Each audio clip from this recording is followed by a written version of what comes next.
Hi, everyone, and welcome back to our next episode of Unprocessed Sugar. I appreciate you joining us.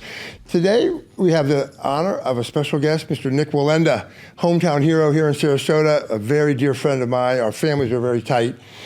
Kids are all the same age, kind of grew up together, and we've had a lot of fun over the years. We've been reminiscing about a lot of good memories. But today, we're going to talk about stress. Now, this is part of our platform, the Fess Up platform, F-E-S-S, up. Got a little double meaning going on. So, food, exercise, stress, and sleep. Those are the 4 pillars of our wellness program, our platform, if you will. Now, Fess Up means, okay, you've got to fess up. You've got to, you don't got to, but these are the things we all should be doing. F-E-S-S, food, exercise, sleep, and stress. But the double meaning is accountability. Fess up now. Are you doing what you're supposed to be doing? I know I need accountability. Big part of why I'm doing this way, so public. But it's good. It keeps me on track, but fess up. So our next episode will be about sleep, and that'll round out the 4 pillars of our Fess Up platform. There's a lot of literature and information on the website, PDFs you can print out, different protocols you can go with, and we're going to build on that over time, add more and more substance to it to help all of us out with this journey as we work for a better life and better well-being. Not just physically, but as I say, the mind, body, and soul. And today, with our episode on stress, we're going to focus a lot on the body-soul part. And again, knowing Nick all these years, I know a big part of his life is faith and stress, family, and stress, right? Yeah, that's right. I used to say, I eat stress for breakfast, like some big macho thing, and lo and behold, it's wearing away and killing me little by little. But now I'm doing something about it. I'm fessing up, right? So again, a big warm welcome to Mr. Nick Wallenda. He's a busy guy, and I appreciate you taking the time to come in and talk with us about Pleasure some to things. be here. Thank you very much, Nick. I really do appreciate that. So we were talking about the Fess Up. Stress is today. Now, stress, it manifests itself in many ways, right? And it's not as simple as, I'm so busy. That's why I'm so stressed out. It is not that. But what happens is that it then affects us physiologically. Our hormonal balance will be disrupted, our sleep, of course, inflammation increases with increased amount of stress. Our relationships, of course, get affected by the stress. There's even certain diseases that aren't necessarily solely caused by the stress, but are certainly made worse by the stress that we have in our life and how we manage it. Now, so stress isn't what's happening to you on the inside. It is what happens to us when our life is out of balance. And really how we respond to that is what it's going to come down to. And I know Nick's going to talk a lot about that. How do we respond to certain things that take place? We don't always have control. A lot of times we don't have control over what's going on, but how we respond to it, that's completely within our control. And please believe me, I'm not perfect at any of this, but I'm working on it little by little by little. And again, got to fess up, have that accountability. So what are some of these stressors that are hitting us? Well, one of the biggest is this constant chronic overstimulation that we've all got. Our smartphones, social media, 24-hour news cycles. You really almost have to make an effort to get away from it. But this continual chronic overstimulation is not good for us at all. No recovery time, no off switch. You're at 11, 24/7, and we don't take time for ourselves. The term self-care, I used to think that was like a sign of weakness. What do you mean self-care? Come on, I can You and me both. Right? I eat stress for breakfast. Oh my gosh, what a big lie I'm telling myself. But you gotta have time for recovery. And a big part of that is sleep. Again, we're gonna get into that in our next episode. Poor boundaries. In particular with work and life, work-life balance. The boss is calling you at 8 o'clock at night. He wants to go over a report. She wants to go over a report with you. So we don't have these boundaries that protect us from other things spilling over into our personal time and our family time and our personal lives. Metabolic stress. What do I mean by that? Well, sugar spikes and sugar swings based on poor diet and habits. Undereating. is actually, I didn't know this, but undereating is a big form of stress for our body. So I wish I had that problem. Yeah, right? So I know I've mentioned it a few times. 2 years ago, I was 100 pounds more than I weigh now. And I was stick skinny my whole life, hit about 40 and just got fat and fatter, fatter, fatter. And so I said, look, I can't do this. This is literally chipping away at my life and my lifespan. So I also didn't want to do it and take 3 years to do it the healthy way. So I say I was on a fasting program, but really it was a starvation diet. I probably had a 3 to 4 hour window where I would eat between 6:30, 7, and 9 or 10. Massive calorie restriction. And I lost 100 pounds in about 15 or 16 months. Well, with that, I lost a ton of muscle mass, which I'm now working on a program, and we'll share that with you pretty soon, how to regain that, restore that. And at my age, it's not the easiest thing to do now, but it can be done. Diligence, perseverance, patience. But I would not recommend doing what I did for a diet, a starvation diet. So what happens is the cortisol, our stress hormone, spikes when we're fasting. And if you're constantly in that state, a starvation state, your body goes into protecting itself, and cortisol spikes. Cortisol leads to all kinds of problems. In particular, one big one for me is sleep. It disrupts my sleep patterns. So really, undereating is just as bad in some ways as overeating. Caffeine, you gotta be careful with as well. Sleep deprivation, touched on it a little bit just a moment ago with the cortisol issue, but if you're not getting enough sleep, what happens? Your cortisol spikes again, and then you're in this vicious cycle. So sleep deprivation. Now, think of stress. There's acute stress and chronic stress. You have to excuse me here. Acute stress we can adapt to. A mountain lion's chasing you, boogie on down the road. I'm going to adapt to that in that moment and relieve the stress. Chronic stress is what really it's destructive. It chips away at our life. It chips away at our well-being, our quality of life. So the chronic stress is where we really need to focus on the things we can do to make that better. These things lead to cortisol disruption and sympathetic dominance. So in our nervous system, we have sympathetic, parasympathetic. Sympathetic is the fight or flight. Mountain lion's chasing me, got to get out of here. And for a lot of us, we live at that level 24/7. The other is the parasympathetic system, and that's the system that calms us.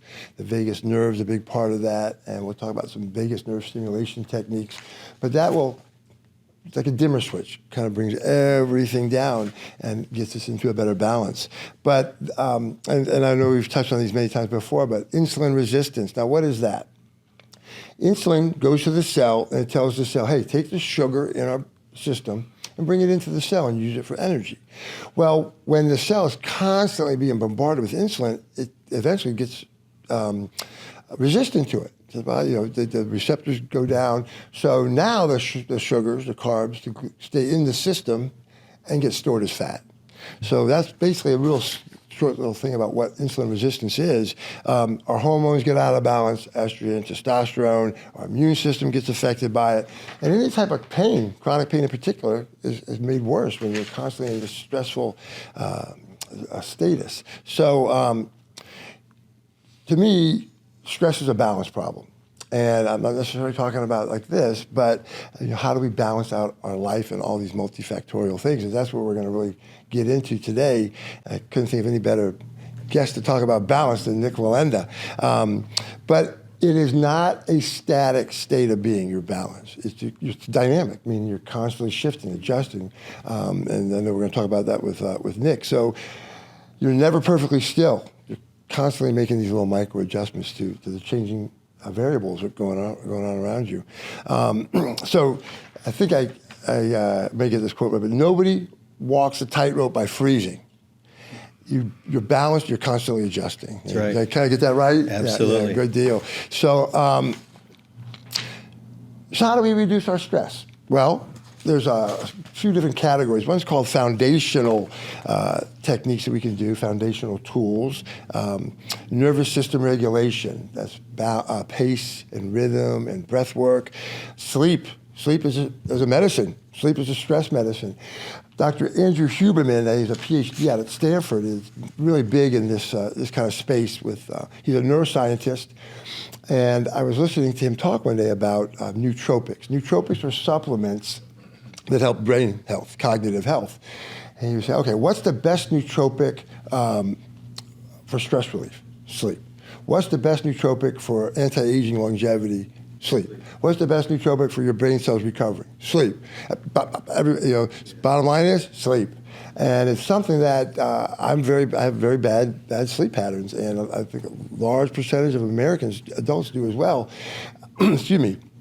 And then it becomes a vicious cycle. You're not sleeping, your cortisol, and as we've been talking about. But we'll really dive into that deeply at the next episode, and I'll share with you my protocols that I'm working on that I think are going to work. The key is perseverance and consistency. But movement. Go for a walk. Doesn't have to be some big hit, hour-long, intense cardio workout. Just move. Simple as walking. Ideally, 30 minutes 5 times a week, 150 minutes a week. And then if you can put 3 times a week of doing some resistance training. Now, that does not need to be big, heavy weights, get big and bulky. Just rubber bands would work great. And then, of course, nutrition. And there's things we can do, things we should stay away from that would help us. So a big part of stress management is mental framing. And that's a lot of what we'll talk about today. And what I mean by that is how do you frame things mentally? How do you look at something? How do you perceive it? How do you interpret it? How do you process it? And there are things that are in our control, and there are things that are not in our control. And this has been a hard one for me, and I'm still working on it, but the things that are not in my control, I need to let go. I need to move on. That doesn't mean they don't exist. Ignore them, but don't perseverate and dwell on them, because I can't change it.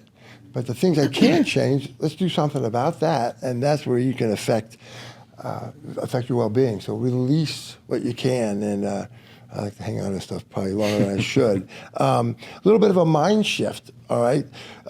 Stress management does not mean you're going to eliminate all the stress in your life. It's impossible.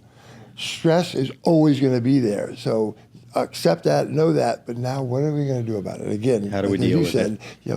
Wind blows, we can't affect that, but what do we do about it? How do we respond to that? It really comes down to building resilience and being able to persevere and tolerate these different things. So any of these, I'm going to talk about some things you can actively do on a daily basis that will help manage stress. So Nick, any of these you want to jump in on, please. But sure. The first one is our nervous system regulation, right? Is it jacked up? Sympathetic, can we bring it down and calm it down with the parasympathetic? And again, the sympathetic's fight or flight, and if you're constantly at an 11, it just wreaks havoc on our system. And again, we don't have this reliable off switch. But these things we're going to talk about are going to slowly shift us towards that parasympathetic, towards turning the dimmer switch down, right? Breath work is the first one. I don't know if you do breath work at all, Nick, but breath work, for example, one's called box breathing. You inhale slowly through your nose 4 seconds, hold it for 4 seconds, slowly exhale out the mouth through pursed lips. 4 seconds, hold 4 seconds, and then just repeat it. It's something that I certainly practice a lot. Good.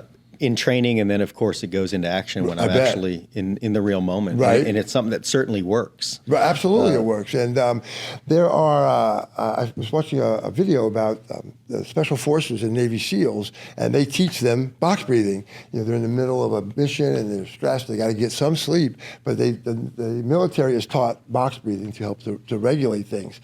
Another one is just similar to the box breathing, is 4-7-8. Breathe in 4 seconds, hold 7 seconds, exhale 8 seconds, and then you don't hold, you go right back into the inspiration.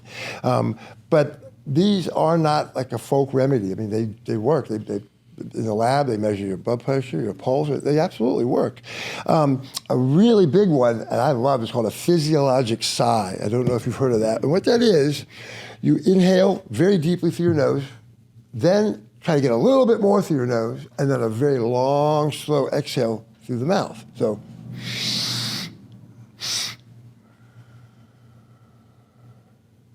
and again, 4 or 5 of those, your blood pressure comes down, your pulse rate comes down, your dimmer switch is dialed down, the vagal sympathetic and elevated the parasympathetic. But those were great. Yeah, and I think that, that as you practice this stuff, a lot of people say, "Oh, I don't think about that when I'm in that moment." But what I've learned is, as you practice this stuff, it starts to become natural. Right. And you don't even think about it. So as you're speaking, I'm thinking, I do that naturally now all the time without thinking about it. Don't even do the count. But that's where all the training and preparation comes so important in everything that we do. No, that's a great point. And it does become natural. It's not so regimented where I have to 1, 2, just kind of you get to that pattern. So that's great. Yeah, you'll feel your heart rate rising, and whenever I do, it may be in traffic, or it may be on a wire, but I will constantly practice that, and make those adjustments, but in a natural state now. Yeah, that's awesome. I like the in traffic. Yeah, right. I probably face more stress in traffic than I do on the wire most of the time. I bet, especially in Sarasota. So the physiologic side again is something that most mental health providers will talk to patients about doing, and because again, it absolutely works. And I know sometimes I'll lay down and I am just going, man. My mind, and 3 minutes later, I'm not done, but it's, oh wow, okay, now I'm kind of calming down, relaxing a little bit. So the fastest way that you can change your mind is to change your breath. You will see a benefit within a matter of a couple of minutes. Next is cold exposure. Cold plunge is getting a ton of press. I don't know if you do that or not. I'm not a huge fan I know, yet. We're Florida boys, but right? But it is something that I've tried and that I'm actually building towards because of the benefits are amazing. Massive, right? So cold plunge, ice cold water, get in it, 3 minutes. I'm kind of simplifying it, but 3 seconds in the beginning. Yeah, build up that's to 3 exactly minutes, right. But yeah. So I bought an inflatable. I call it a poor man's plunge, but it's an inflatable system, Nuvio, Nuvio. Yeah. Got a weak motor, but it works. But the first time I had it like 38 degrees. And I just stood up to my knees. And in 10 seconds, it was painful. It felt like pins and needles. And I tried it a couple more days. I just couldn't do more than 30 seconds, just standing on my knees.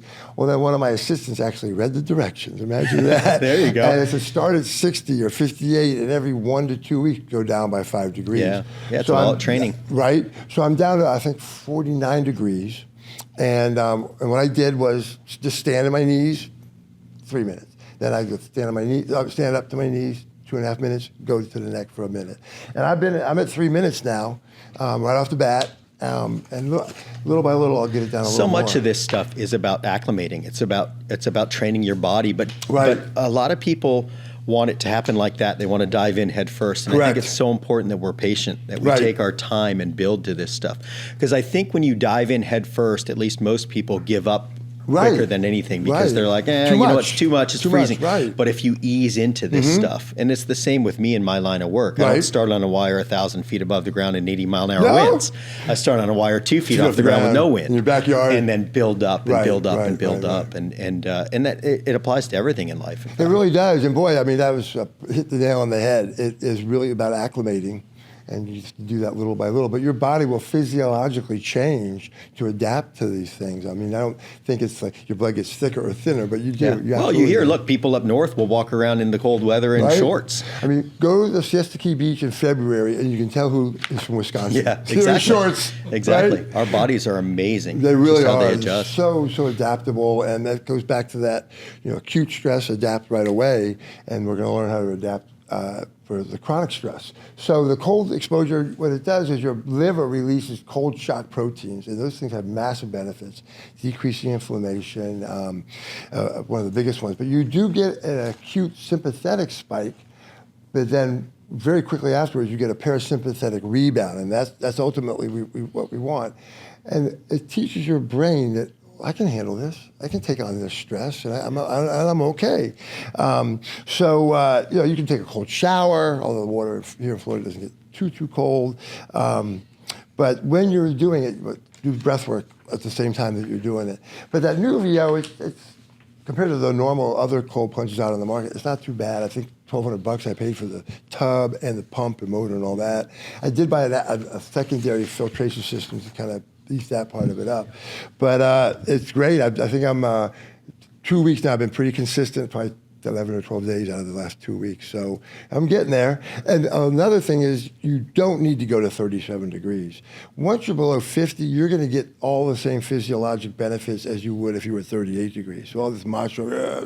I would imagine as you acclimate, though, you have to get colder. Right. Because your body will get used to it. Our bodies adjust. Exactly. I mean, Wim Hof can sit in that freezing cold water for like hours and does his breath work while he was doing that.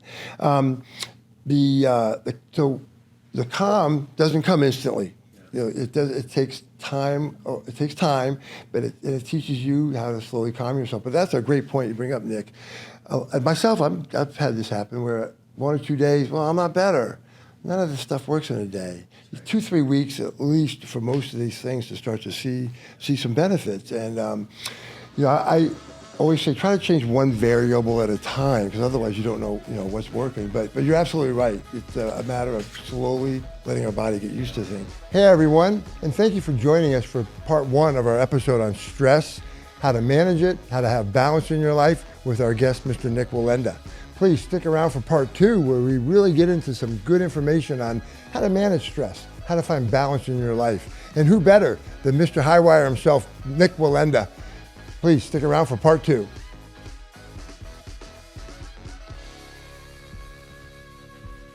Hi, I'm Dr. David Sugar, a doctor here in Florida, and thank you for joining us on our podcast. A quick note, this is for educational and general information purposes only. Listening to this podcast does not constitute a doctor-patient relationship, and please consult with your own healthcare provider before making any changes to your own care. If you are having a medical emergency, please call 911 or your local emergency number. Any items, tests, medications that we talk about or discuss are for information purposes only and are not an endorsement. Once again, thank you for joining us, and please see the website for the full disclosure and waiver. Thank you very much.